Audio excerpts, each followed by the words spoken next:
I love meeting people. So I met this nice British guy at a bar. And he came up to me.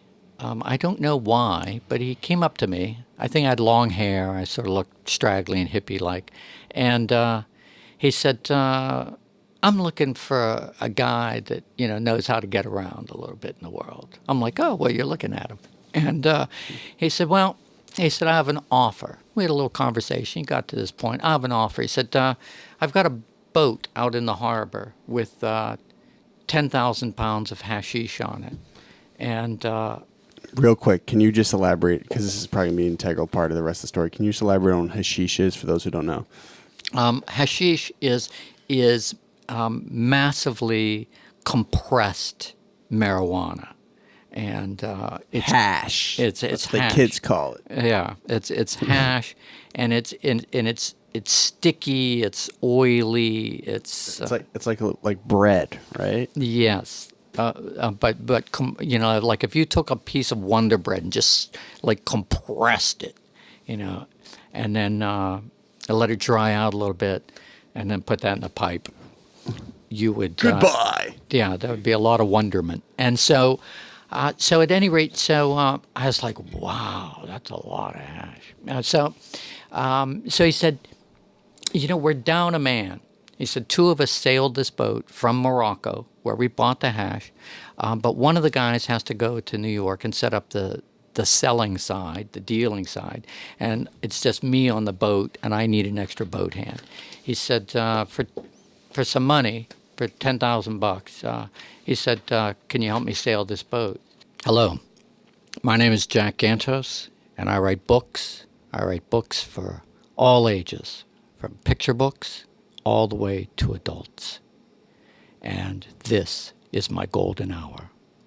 Water, earth, fire, air. Long ago, the 4 deer nations lived together in harmony. Then, everything changed when the fire deer attacked. Only Derek, master of all 4 elements, could stop those boys. But when Boston needed him most, he vanished into the enchanted Golden Deer Forest. Season 4.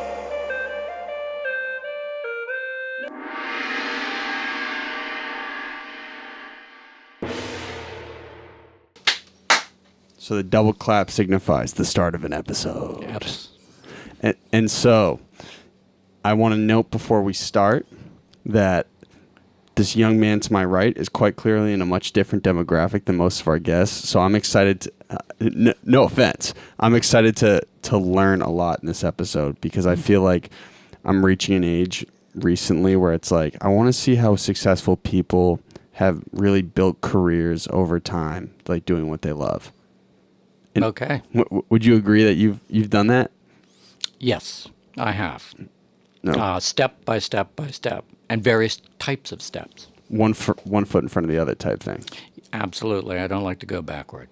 Nor do I. And hey, before we start, Jack, the other Jack, you want to swing up here and say hi? Hey, guys. That's my bestie. He's great.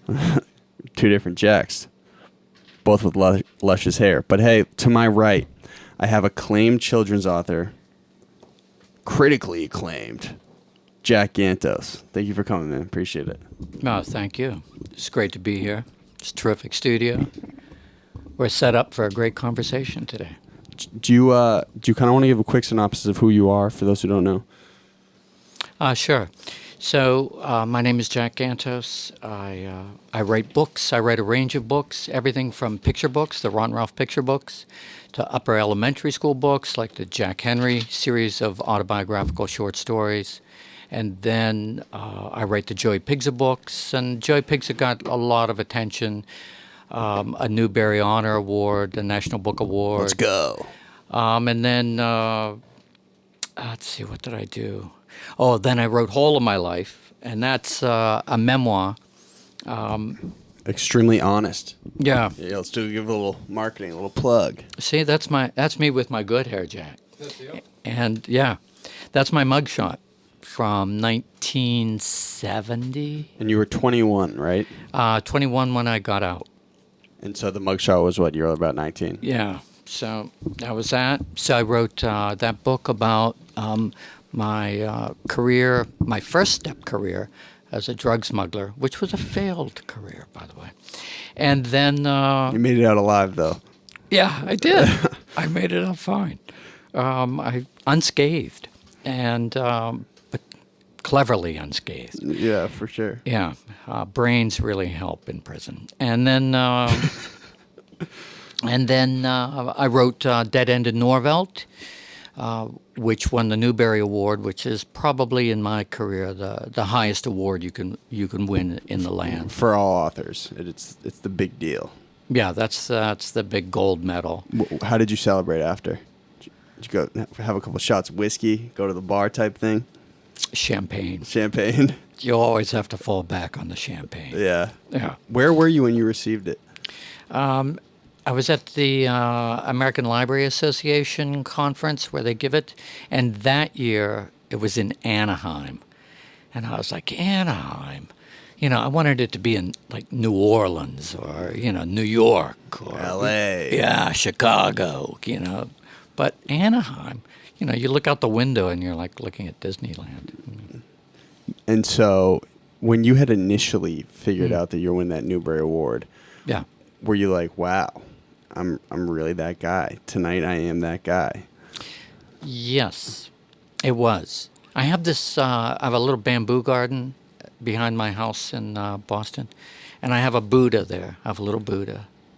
And I think the award was announced like on the 11th of January, and I think on the 10th of January, I just went over to Buddha. Buddha had a little snow cone on his head from a little snow, and I brushed it off, and then I rubbed his head, and I said, Buddha, if you could find it in your heart, give me a thought tomorrow. And then poof, the phone rang in the morning, and there it was. Shout out to Buddha. Yeah. Do you do it every day now? I give him a wink as I pass by. Another Newbery Award, please, Yes. please. As Buddha always said, take the high road of happiness to success. So, question: after you reach, because there's so much we can talk about, but after you reach that pinnacle of your career, how would you remain inspired? Because it's like, wait, I just accomplished pretty much everything that's out there. I think that's a great question because I think a lot of people kind of, set a very high goal for themselves, and when they reach that goal, particularly the pinnacle goal, then you kind of go slow down. There's the other side of the mountain that you go down on, and I was aware of that. I did a follow-up book to Norvelt, and then I did a book called The Trouble in Me, another autobiographical book. Both of those books were good books, but they were not acclaimed books. And it felt like I was going down on the other side of the mountain, even though intellectually I was saying to myself, the writing is just as good, it's just as interesting, it's just as potent and powerful. I was not receiving, let's say, the massive love that you get off of the award. So then you have to say, well, what is it that motivates you? Is it the massive love, or is it really The work. The work? And then you kind of register your refocusing on your work. You just, as I say to myself every day, nose down into that notebook. Because I write all my books by hand first. And then No MacBook. I have a computer, but it's all, fountain pens and notebooks. Wow. And then, so I just try and get my 2,000 words a day. Focus in on that, type it up at night, mark it up. This is daily. Daily. So you already wrote 2,000 today? No, I didn't get it in today. My wife was driving off to New York today, so I was up early with the cats and doing stuff around the house. But then later on today, I'll swing by the library. I go to the library and write most of my books in the library. Wow. Which library? If you don't mind giving it away. No. Well, you can't get in unless you belong to it. It's the Boston Athenaeum. Oh, beautiful. At 10.5 Beacon Street. Yeah. Wow. It's a palace in there. But they have a floor that's the writer's floor. No talking, no noise, no anything. You just show up with your Newberry-Award. You're like, I'm part of the team. You just you just go on up there and you take your seat and you just like try and get those 2,000 words and push the rock up. And so just to answer your question, kind of tidy it up, I don't feel like I've lost anything. I just am writing books that might not necessarily correspond with the tastes of the field, because the tastes in the field change all the time. You're not writing books for commercial success. It's more ideas you want to explore. Yes, and and I have an editor and a publisher and so on. Who's your editor? My editor is Wes Adams at Farrar, Straus and Shout out Giroux. to Wes Adams. Yeah, a great editor. I've had Wes as my editor since 1992, and we've worked together on all my major books. He's a terrific guy. It seems, yeah, that was something that I acquired from doing a lot of work with Jerry, that over time you kind of develop a team that you niche with in terms of producing books, and then you kind of just hit a stride. So have you guys have produced a ton of books together? Yeah. I think Wes and I have done about 25 books together. Wow. And was also great because the copy editor, Carla, was also there. So after you finish a book, then the copy editor reads it.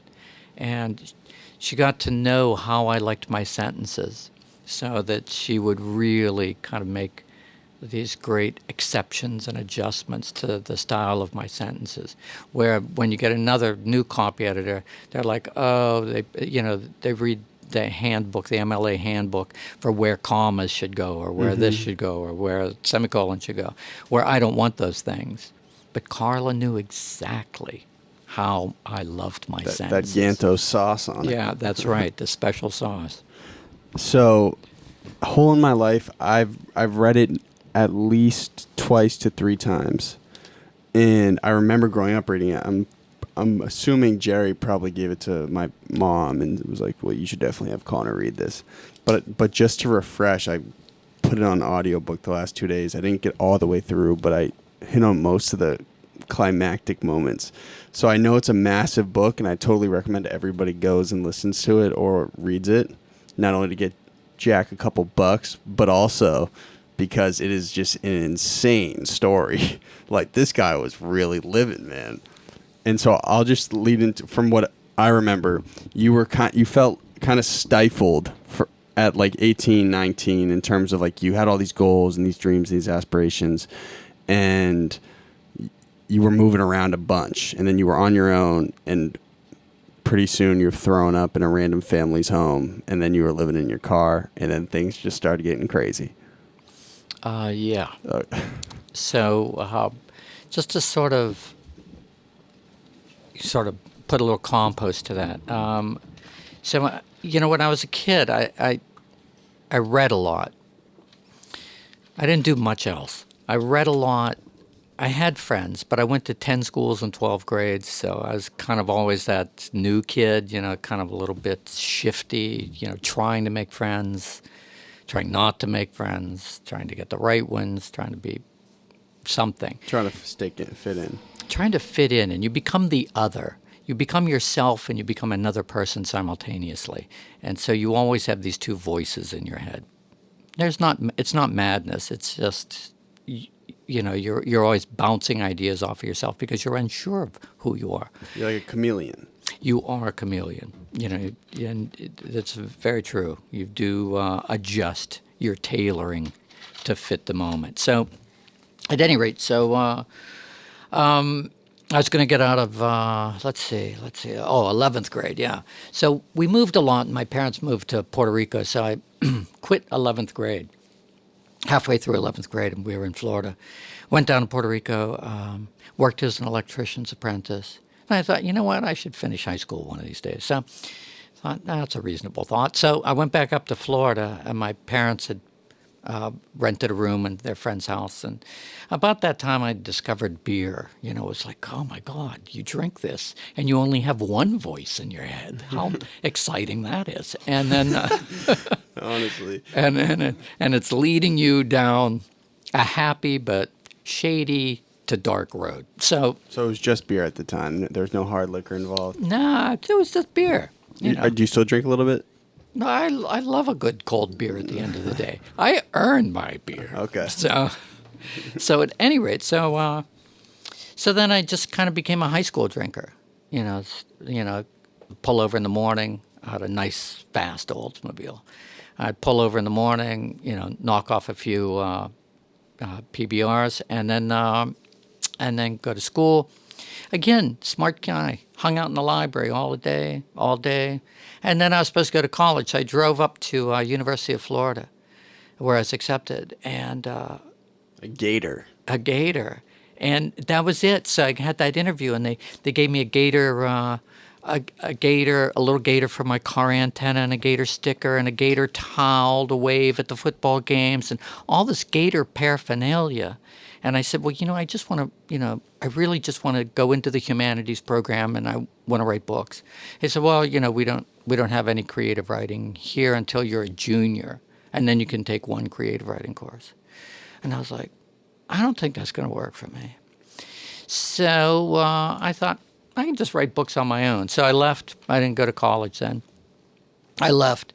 And I couldn't write books on my own. This is really where it started, really where, I'd moved. Once I started living in a welfare motel in Fort Lauderdale. Was it the King's Court? King's Court on Broward Boulevard.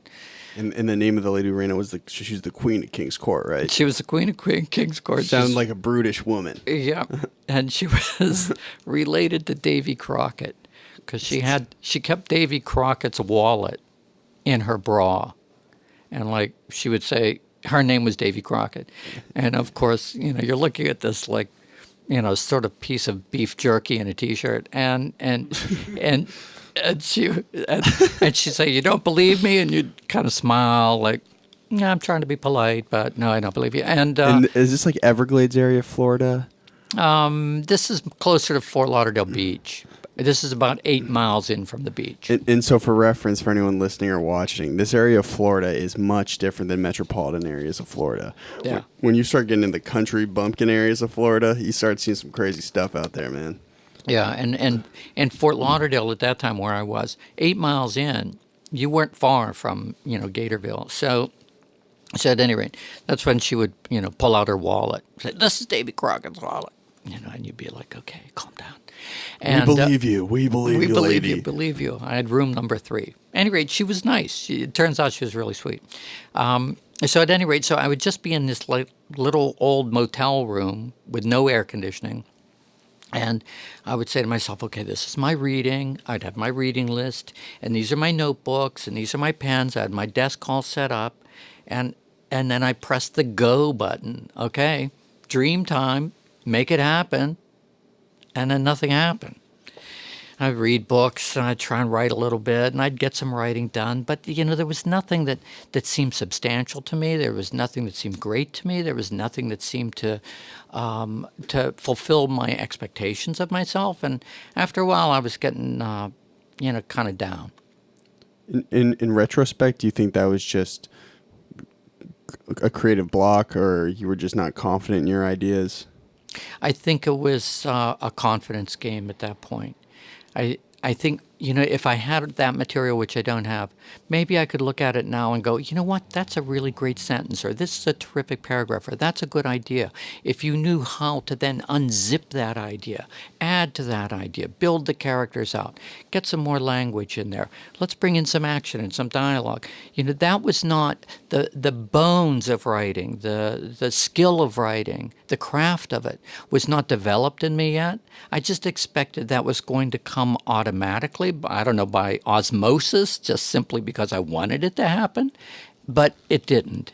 And so because it didn't, then the self-evaluation part of it was harsh. Which is natural at this age too, I think. You Oh. know? And also, I think what's interesting, because I've heard Jerry talk about it a lot, but, writing doesn't seem like an aggressive craft, but it's very much a sport. It's like you have to practice daily. And so it's like really intriguing to me to hear that you've now developed such a awesome career by just putting in the reps daily. It's the reps. I cannot tell you, like when I finish a novel, it's so I have to write the novel.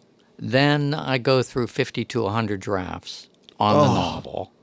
Okay, so I'm a draft freak, and then it's done. You turn it in, and then mostly it's done. And then you take a week off, just a week. You give yourself a break. Oh, just a week. Couple beers, little champagne, little Buddha touches. Just, rearrange the books in the house. Just have a nice little moment. Go out to dinner a few times. And then a week later, you go back into the library. You were like the village idiot all over again. You're like, last week I was killing it. And this week, nothing. And there it is. It's like being back in that little that motel room all over again. Notebook and pen. The first sentences just look like terrible. But you have the experience of having done this so many times that you realize you're going to start terrible. So just keep pushing, and eventually then you hit the sweet spot and you get going. The meter will move a little bit. I love that. That's great. Yeah. So do you want to just continue a little bit? You're in the motel. Oh, yeah. So I was in the motel, and then I had, I always had friends. I love people. And so I had this friend who came over, and he had some joints. He said, "Oh, you want to smoke a joint?" And I'd like, I've never done that before. So he said, "Oh, yeah, it's really great for your creativity." And I was like, "Oh, really?" And so... Give me a taste, man. I'll do anything for that. And so then, it was like the first time I got high, and then it was supposed to be really creative, but I can't say that it was. I can't say it was productive. You just got hungry. Yeah, I got hungry and lazy. and then where are those brownies at, man? Yeah, and then it just seemed to me that the dope I was smoking became the satisfying feature of my life. Like the writing, if I was going to go write, then I was going to have to go confront myself. Like, this is not good. This is hard. But if you just smoke dope, you didn't even have those questions. There was no the anxiety was alleviated. Gone. You were just like, I'm an amoeba. This is fabulous. And so... And you were smoking that 70s kush back then. Yes. Yes. That's that hippies kush. That's right. Yeah, where you had to smoke 4 times as much probably as what you do now. I mean, it was like just to go there. I mean, I can get a contact high by riding the bus in the morning, from the people that are standing next to me. You probably took a step in here. See ya. No wonder I'm talking so much. And so at any rate, my life sort of shifted in that direction. And then I wasn't getting the writing done. And I sort of had one of those come to Jesus moments, where you look in the mirror and you say, okay, what are your goals? Writing books. How are you meeting your goals? I'm sitting around all day smoking dope and not getting anything done. Maybe there's a disconnect. So I thought, okay, maybe it's time to reboot. Okay, pull yourself back together. So my parents by then had moved to St. Croix in the Virgin Islands. So I thought maybe that's what I should do. I should go back. My dad had a construction company. I can get a job. I can make some money. And then I can save money, go to college, start this whole thing all over again. So I was, kind of giving myself... a plan. Yeah, I had a plan, and I gave myself plenty of rope, to okay, you can do this. Don't be too harsh about it. So I go down there. When you work construction in the Caribbean all day long in the sun, there's nothing left of you at night. Yeah, I'm sure you're drained. You're drained. And then you're draining bottles. You're like, oh, that's a cold beer. Oh, that needs another cold beer. And then... where's that joint? Yeah. Might as well just get a little CrossFit. That was easy. And down there. And, I found myself so rapidly flipping right back to where I was in Florida. So I'm like, oh, man, this is now 2 times in a row I have, bailed on myself. Here's the goal. Here's what I'm doing. they have absolutely nothing in common. So I'm like, okay, I still got those two voices. There's like the Jack that wants to be something and the Jack that isn't something. So I'm like, okay, I got to do something about it. Wasn't sure what to do, but then you meet people. I love meeting people. So I met this nice British guy at a bar. And he came up to me. I don't know why, but he came up to me. I think I had long hair. I sort of looked straggly and hippie-like. And he said, I'm looking for a guy that, knows how to get around a little bit in the world. I'm like, oh, well, you're looking at him. And he said, I have an offer. We had a little conversation. He got to this point. I have an offer. He said, I've got a boat out in the harbor with 10,000 pounds of hashish on it. And Real quick, can you just elaborate? Because this is probably going to be an integral part of the rest of the story. Can you just elaborate on hashish is for those who don't know? Hashish is massively compressed marijuana. And it's Hash. It's That's hash. the kids call it. Yeah, it's hash, and it's sticky. It's oily. It's Like bread, right? yes, but like if you took a piece of Wonder Bread and just like compressed it, and then let it dry out a little bit, and then put that in a pipe, you would Goodbye. yeah, there would be a lot of wonderment, and so. So at any rate, I was like, wow, that's a lot of hash. So he said, we're down a man.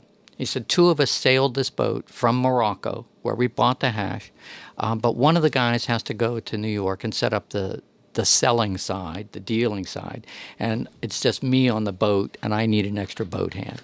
He said, for some money, for $10,000, he said, can you help me sail this boat? Now, I'd never sailed a boat before in my life. I said, oh, yeah, I'm a great sailor. I'll help you sail that boat. So Captain Jack Sparrow. So we get, that's right. So Like that one? yeah, it was good. It was just about like that. And only I didn't have as many tools as Captain Jack Sparrow. So at any rate, I pretty much smoked my way across the Atlantic Ocean, and it took a month to sail the boat. We were not very good sailors, and he was kind of a funky guy. This is Hamilton, correct? Yeah, Hamilton.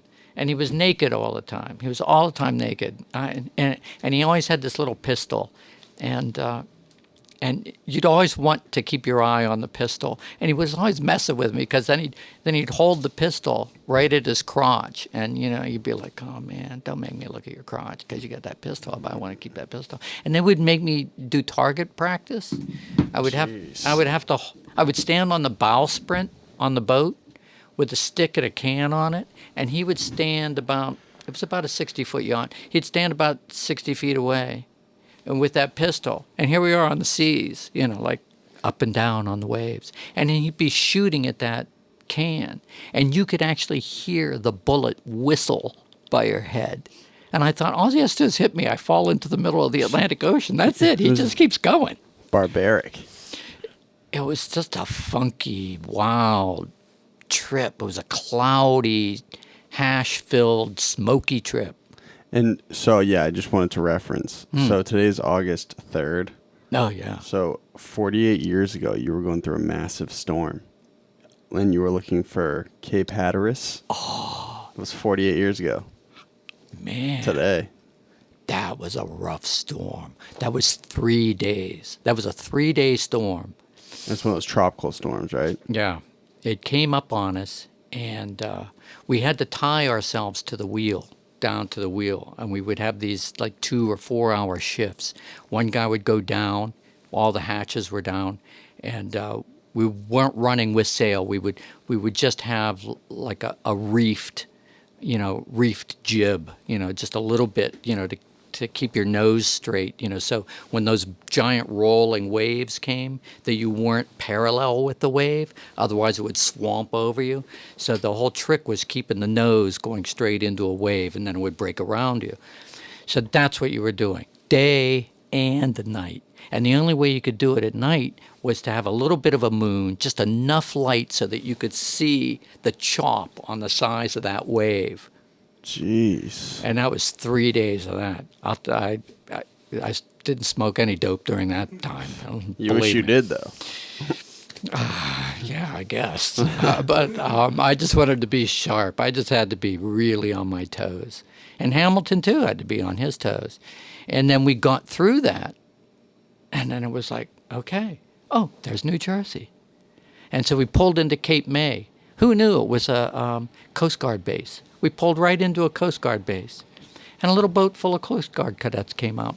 Said, welcome. We're flying a British flag. Welcome, they said. I was like, oh, my God, this is it. They're going to board the boat. I mean, the hash is everywhere. And they said, do you need any help? And we said, no. And they left. I was like, oh, my God, this is... Score! Like, we're so lucky. Well, of course we're lucky because they already knew the hash was on the boat. They just came out to mess with you. To mess with us. Because we had been followed across the Atlantic Ocean by the Air Force. The Air Force had sent planes over to take photographs of our voyage because Hamilton had bought all the hashish in Morocco with counterfeit American dollars. So the Secret Service, which follows counterfeiting around the world, had tipped off everybody, and boom, boom, boom. So all they were doing was tracking us. And they're like this naked guy on the ship. There's all this crazy stuff. Let's just watch this unfold. Yeah. So they're like watching TV, like reality TV. And they're probably laughing like, look at these two Nimrods. They can't even sail. So, anyway, and they think they're so lucky. They aren't arrested. And so we sail into New York City. Well, Hamilton meets his partner there. He's already lined up all these deals. We have to make deliveries. So how do you make a delivery in New York City? I'm like, geez, I don't know. It's like 100 pounds here, 200 pounds there. So I go to a grocery store. I rip off a grocery store cart. And I just go down to, where the 59th Street boat basin is there in New York. I think it's 59th Street. And we were there, moored there. So I would fill up the grocery cart with these bricks of hashish. And they were in duffel bags, in these white duffel bags with green stains running down the sides. And then I would just push this grocery cart through the streets of New York City until I'd arrive at the address I was supposed to deliver it to. And then, I'd ring the doorbell and a guy would come out and we'd haul the hash into the apartment. And then he would either pay me the hundreds of thousands of dollars or he had already paid Hamilton in advance. Mostly he'd paid Hamilton in advance because I'm sure Hamilton didn't trust me. And so what happens? So... this is going magnificently well. We never see a policeman. I don't want to be a writer. I'm a pro drug smuggler, man. I'm like, man. I'm high as a kite. Yeah. Plus, I'm thinking this is going to be great. Hamilton hasn't paid me yet, but he will. Now, you got to realize, like $10,000 is worth like $100,000. So it's like big score. It's a big score. 4 years of Harvard was $10,000 back then. It's not now. So. At any rate, we get down to the last, 100 pounds. And by then, Hamilton sort of had a feeling. He just had a feeling that something hinky was going wrong. And so we moved into the Chelsea Hotel in New York City.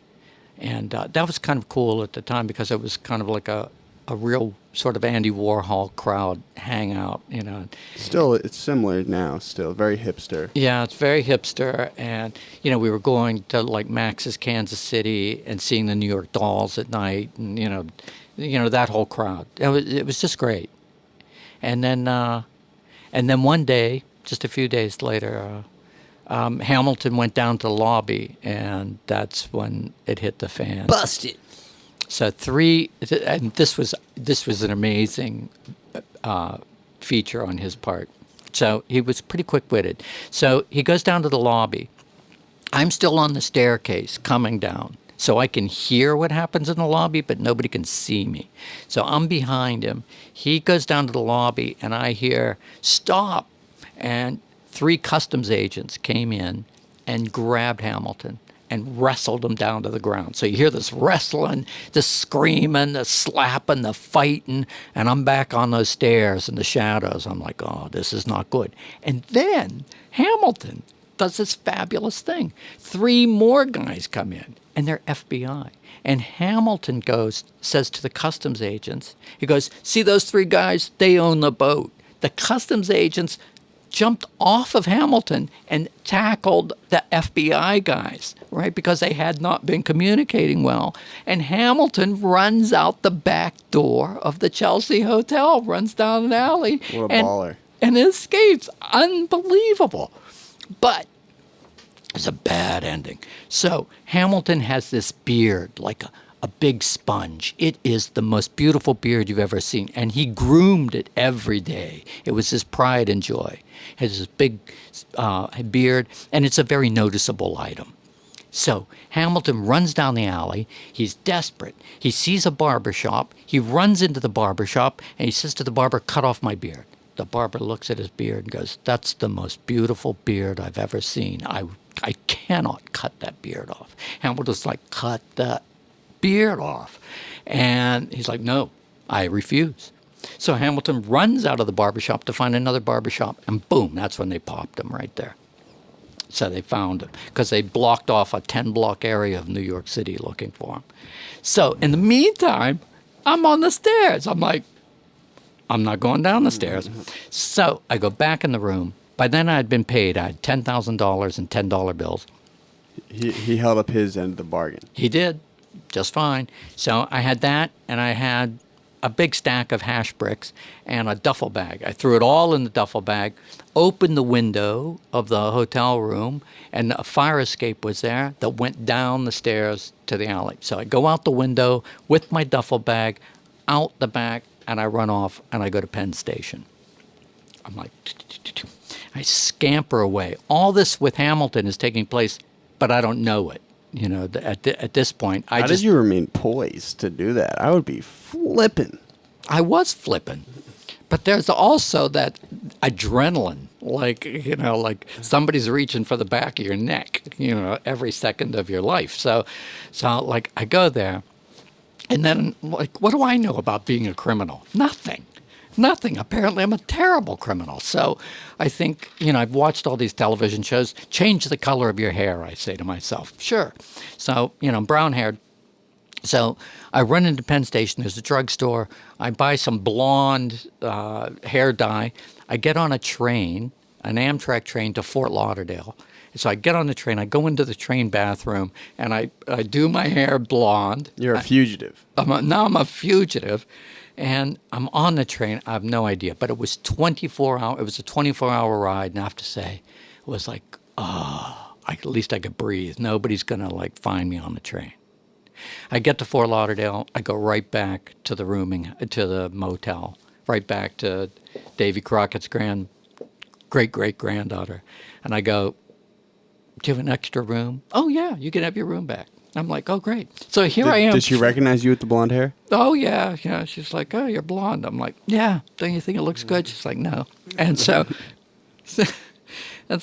there I was, full circle, all the way back. After all of that, from sitting down trying to write a book to now here I am, blonde, being chased by the police. Tropical storms. You're in the water taking dookies. Yeah. There's all this crazy stuff going All on. of it.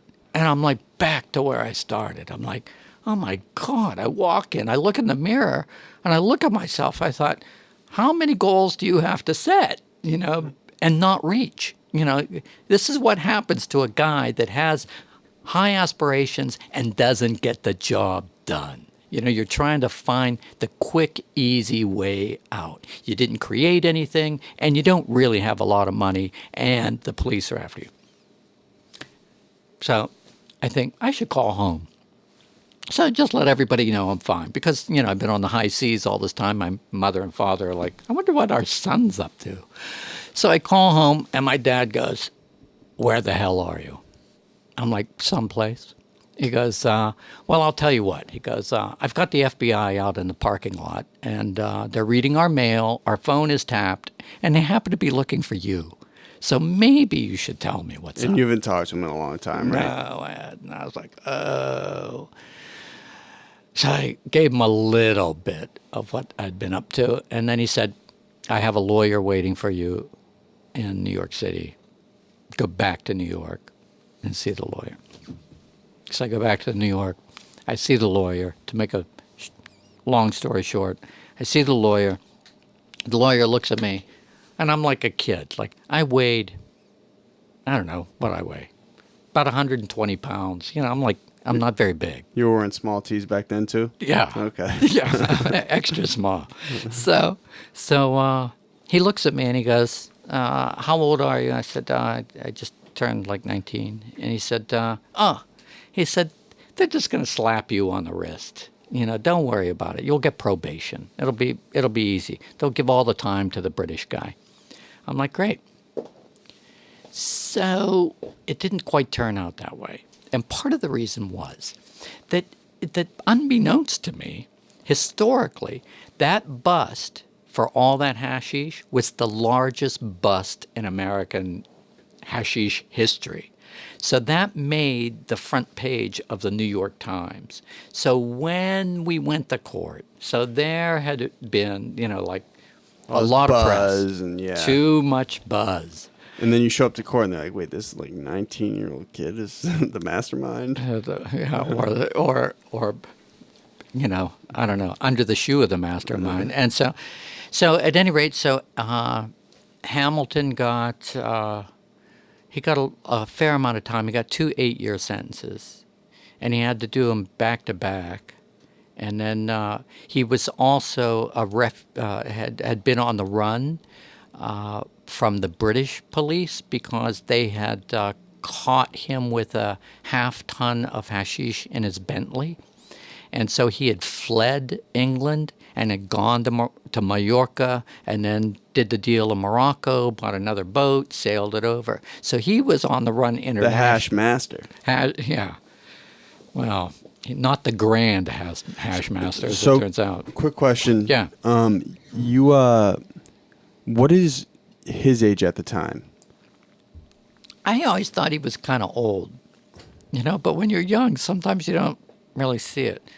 Now when I look at him, I think maybe he was like 38. Maybe, when you're 18, 38 seems older. But maybe that's how old he was. And so after all this goes down, Yeah. do you ever have contact with him again? I see him once. Okay. So the judge gave me a 6-year sentence. And so I was hauled off to this sort of notorious federal prison called West Street, which was Dutch Schultz's old liquor warehouse that was confiscated during Prohibition. In New York? In New York, on West 11th, West Street and 11th in lower Manhattan.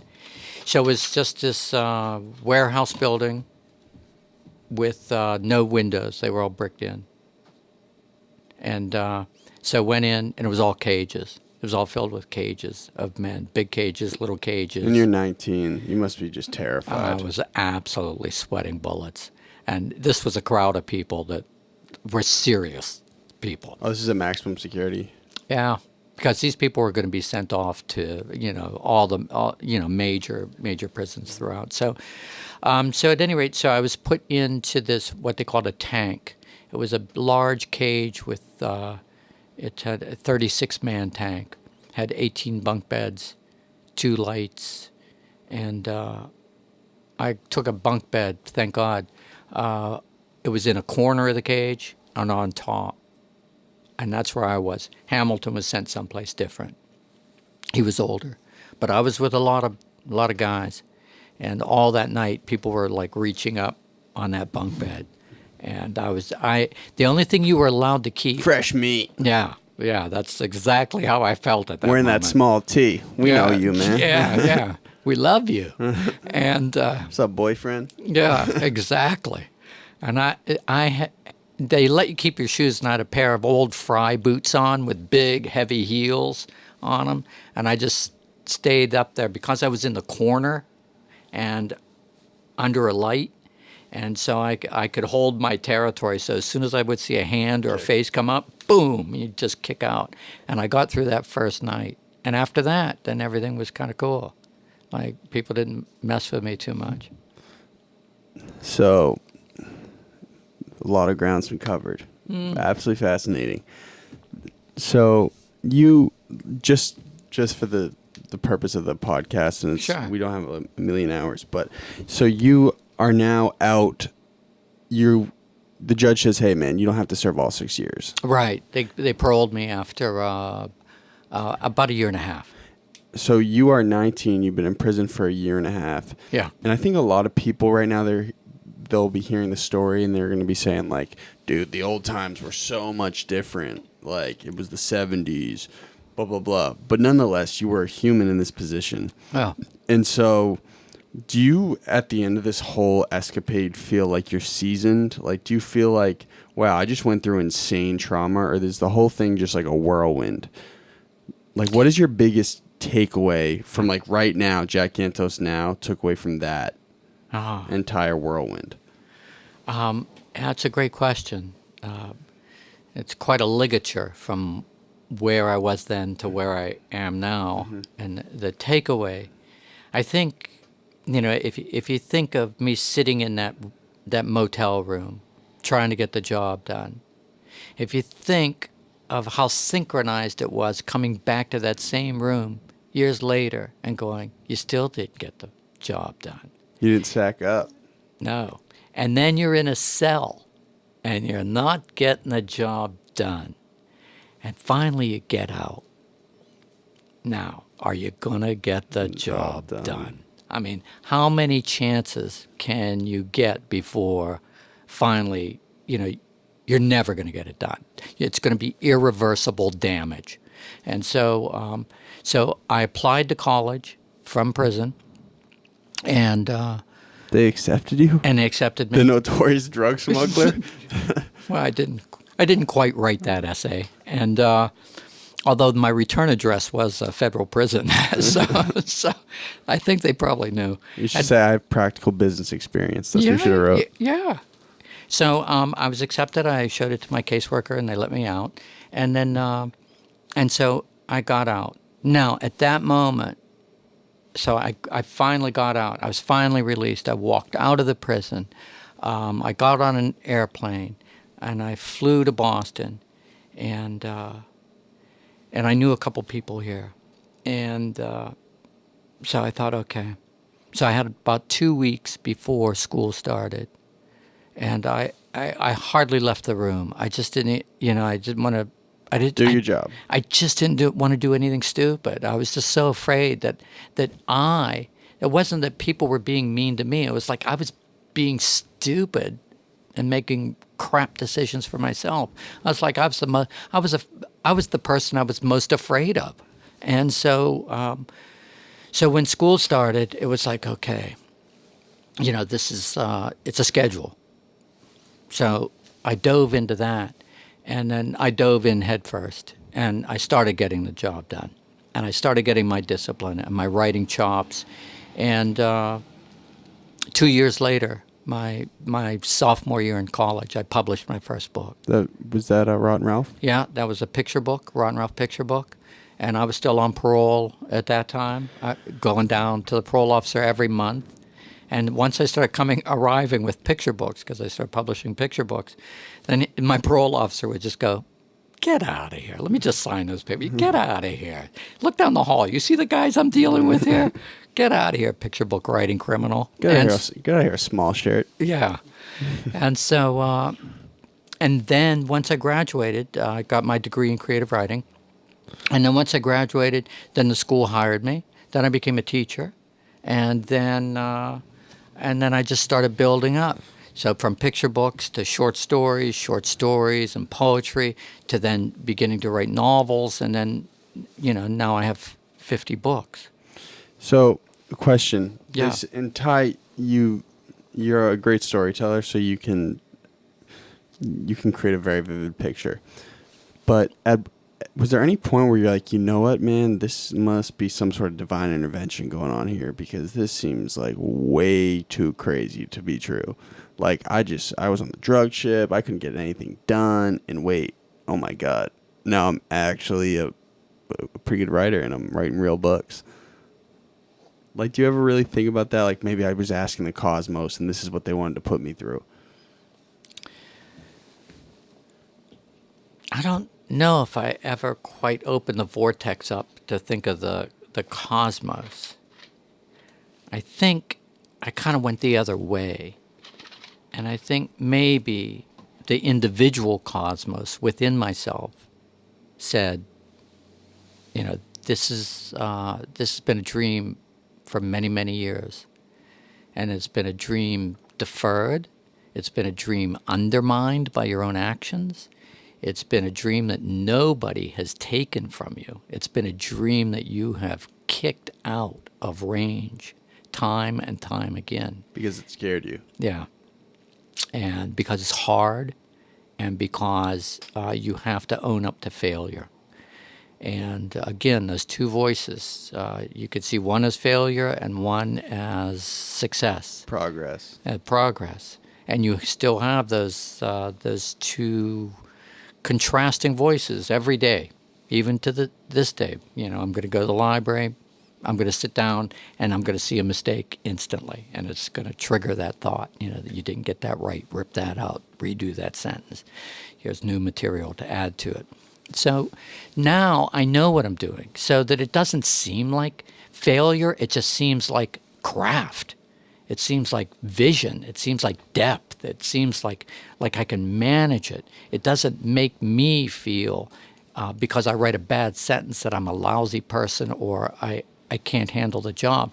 It just makes me realize that everything that I see, I evaluate very highly. I mean, I'm an immense critical-minded person, and so when I dig into my own writing or anybody else's writing or the world in general, I'm looking very deeply into it and I see a lot of the mistakes.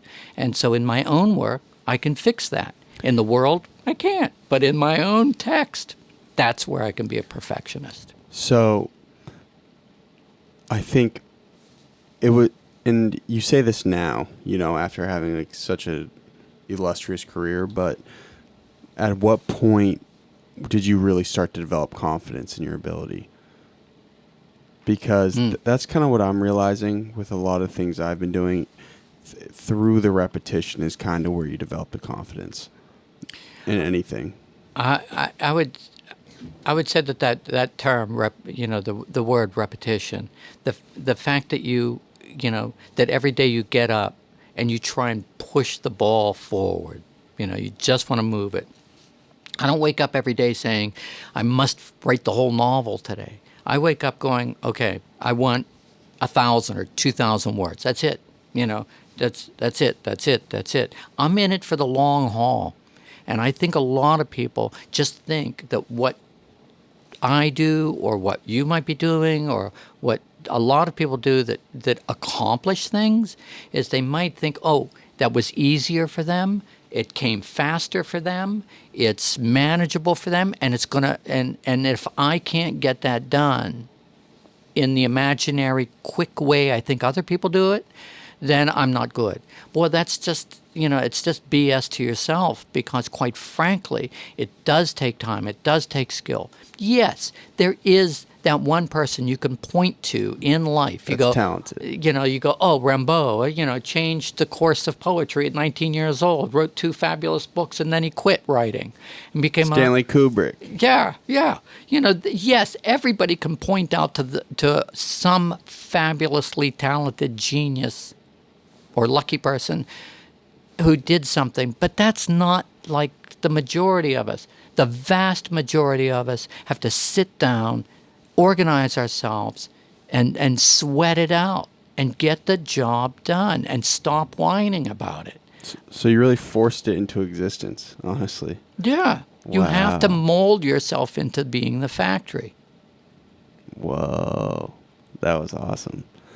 So Well, you also say you have to sit down, and so I know in the Joey Pigza books, Yeah. I'm an ADHD boy myself. Good boy. You know what I'm saying? Yeah, smart boys. Absolutely. I feel like you got a little ADHD in you too. Mm-hmm. How do you manage the ADHD when you know you have to go and create one of these megaplexes? And what are your thoughts on ADHD? Well, ADHD, hyperactivity. Between you and I, it's a blessing. It's the best.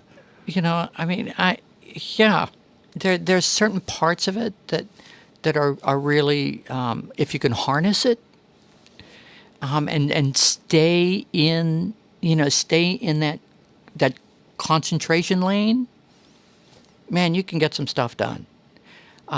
There are other times when you get very kind of fragmented, and Spread thin. you're like a meteor field out there somewhere, and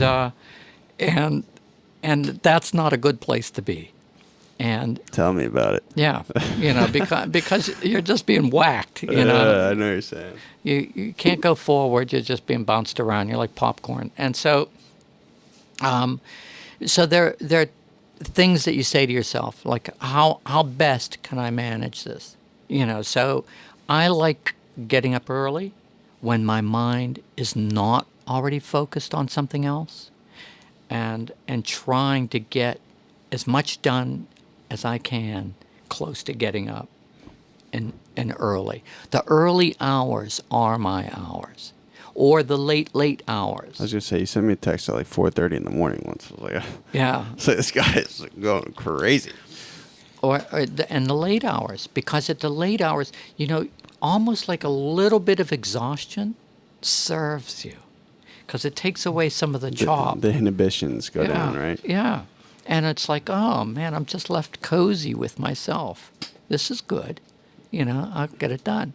So what you do, like anybody, is you find out, where am I good, and do it then. Am I a morning person? Am I a late person? Am I a person that just can only do this for 1 hour a day? And then I just take my time, look at my schedule. I find that one beautiful hour. And that's my hour. And I'm going to write something. And I think you just have to make elbow room, because you can come up with 1,000 excuses in no time flat not to get the job done. And this is for anybody. Somebody who wants music, somebody who wants books, somebody that wants to paint, somebody who wants to dance. Any one of the arts, you have to be self-motivated. So you are talking to you. And you better know how to talk to yourself and listen. So for you, it's just been a discipline thing. Yeah. But, in the public conscience, and mind you, I'm not a journalist at all, but in the public conscience, ADHD is this massively frowned upon condition. But I think I've been able to do certain things in my life because I have a different brain than most people. Wouldn't you concur? Well, yes. You have a way of seeing things, and you have an energy for it, and you might slide ideas really fast. You might go through screenshots of ideas in your mind really, really fast, and that can be great as a resource, or it could be maddening if you can't control it. And so you kind of have to come into knowing yourself, and these are features that are mine. And I will turn them into positive features, and instead of negative features. And I will say this, in a really, really a positive way. In schools, when I first started going into schools in, let's say, the 70s and 80s, ADHD, those kids were almost, sort of sequestered, put off in special places. Get that kid in a straitjacket. Yeah, just about. It was always that disruptive kid, but now there's, there are better therapies, there are better chemistries that work with kids. and more understanding that the kid is not just being like a intentionally disruptive kid. That that this is a condition, and you just have to work with it and figure out how to provide positive therapy and positive experiences so that the kid learns positive stuff. The Joey Pigza books, when I go into schools, kids come up to me like high-fiving me all the time. There's like a line at the front door. See, that's me, Jack Gantos, right? Yeah, that's me. That's me. I'm Joey. Kids will come up to me all the time. Except don't swallow the key. Yeah, don't swallow. That's what I tell them. Don't swallow the key. It's made of bronze. It's not good in your liver. No. I'll go into schools, and the classroom will be hung strings with keys on it, just like That's awesome. keys. They riff on it, and they've made ADHD just like part of anything else. Like what if a kid had had lost a limb? Well, that doesn't mean that there's anything wrong with you. You just work with it. You deal with it. So it becomes part of the pantheon of things that we have to conquer. So, totally agree. I think what you're describing in academia, especially elementary, probably ushered in after Jack and I were done with school, because Jack also had learning disabilities. Yeah. I was able to finesse my way around a little bit, but I was totally the most rambunctious in class most times. But you don't feel like that schools were necessarily embracing of being rambunctious at the time, were you? Or being different? Yes and no. I feel like it must be new. It was, it was half and half. Like I think our school in particular was supporting of people with that, but they still kind of looked at it in a negative. Well, it's tough because it's like teachers have to, they're a manager of a class. So it's like, how do I have all these kids that are the same, and then how do I work in this kid that's way different? Essentially. Mm-hmm. So, question, when you figured out you had ADHD, was taking prescription, was that ever an option for you, or? In the early days, Ritalin was the drug, was the one tool I think that doctors had in the toolkit. We call that space dust. You call that? That's pretty funny. But Ritalin is it's a blunt instrument.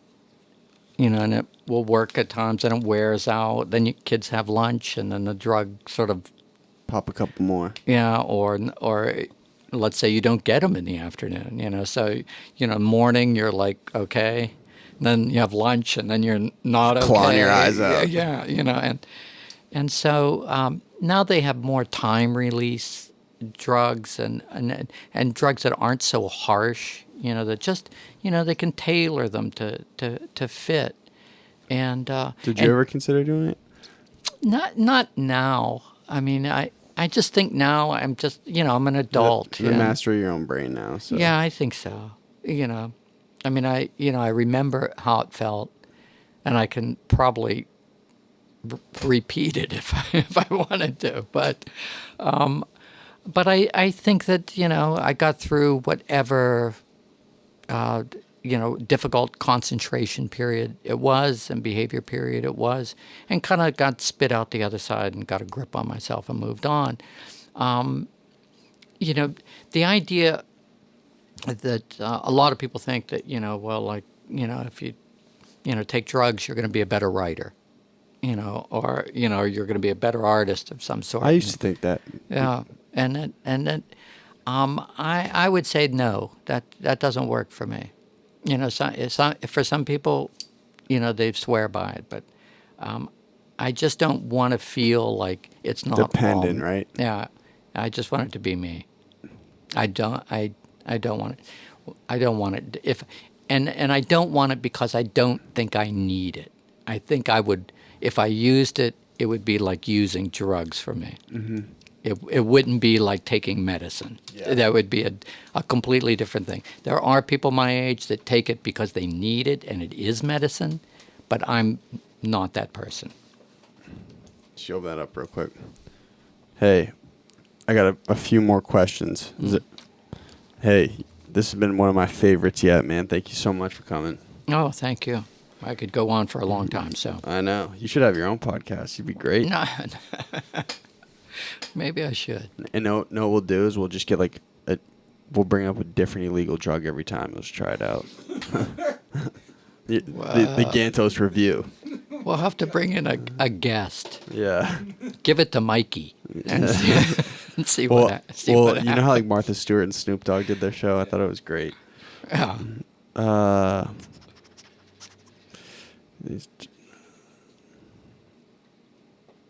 got most of them. So yeah, one quick question. So your discipline's much different than Jerry's. So Jerry is also like wildly ADHD. But he'll write pieces of books here and there, and then they'll just like kind of come together. So your process traditionally is just like, as you've talked about, find that hour, bang it out, next day. Yeah, but I'm also the master of the Post-it note. I always have scraps of paper. If they're littered everywhere. I wake up at night and I write things down. I'm on the bus and I'm writing things down. Sounds like a horror movie. I'm in a stairway and I'm writing things down because things come winging in at me. And my job is to write it down, just take that little nugget of gold, and then when I finally sit in my chair at the library, Mine that gold. Then I expand on them. Now I open up a notebook and I've got 6 or 7 starting points. And I'm like so grateful that I've got those starting points instead of just blank pages. Yeah. You build on it. Yeah. So I love that. I love that Jerry does that. I do that. And I think people that really know are always idea conscious. Like you're walking down the street, it's like when you're doing the most dull thing, the most routine activity. You're an author. Here's a good word. Monotonous. Yeah. Yeah. And then suddenly, boom, something pops into your brain right there.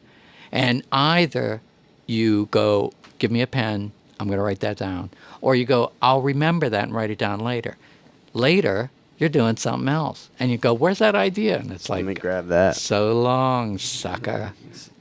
I'm out of here. Write that down, boy. Yeah, write that down. So one thing is, as an author, to be successful, you have to be, and you have been, has been quite entrepreneurial. And so it seemed like when I was listening to the book that your dad ran a bunch of businesses. Yeah. So do you think you kind of got a little bit of that business sense from him? Yeah, I got a business sense from him, and I also have that sense of making a living. My dad was always trying to find the better job, always trying to make a living. In that survival mode, kind of. Yeah, and we had gone bankrupt a couple times, and those were scary moments when you had money, and then one day you had it, one day you didn't have it. One day you had a house, next day you didn't have a house, and so... So success was always pretty essential to you. It was, and stability. And then providing it. I'm married. I have a daughter. Congrats. Oh, thank you. And so my daughter just graduated from NYU. Nice. Did she go to Tisch? No, she went...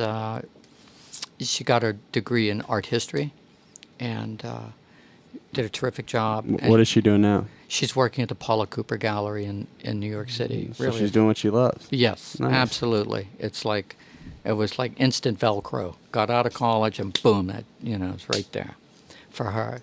So in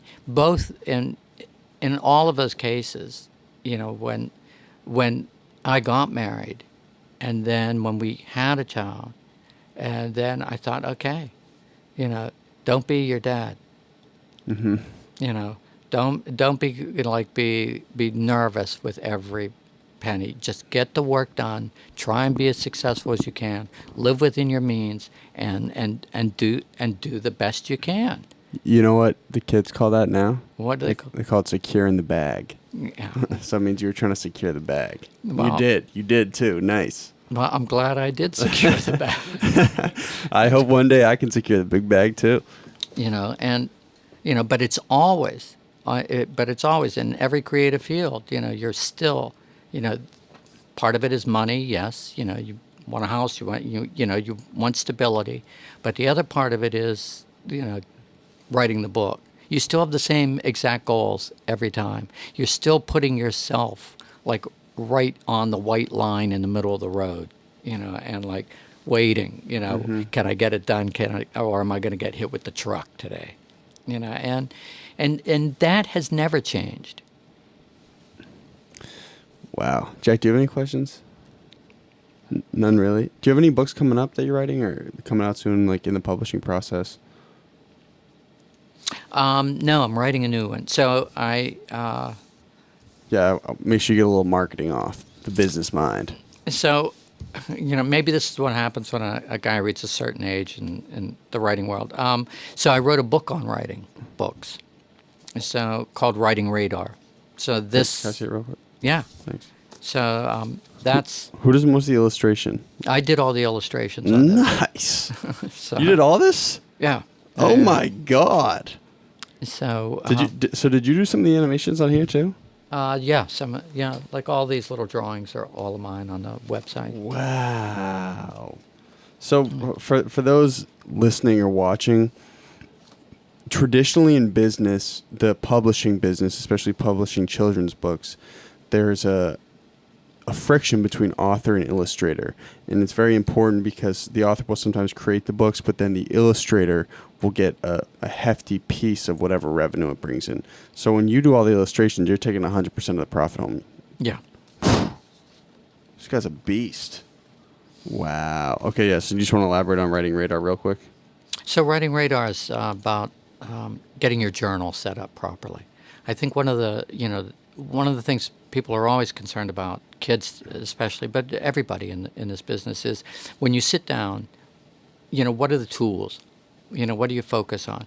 And so it's getting your journal set up so you figure out how to find ideas, how to organize ideas, how to exploit those ideas, and then how to use all the tools, and start getting yourself thinking, beginning, middle, end, problem, action, solution, and all the basic elements so that you can ask yourself, what should I do next? What should I be thinking about?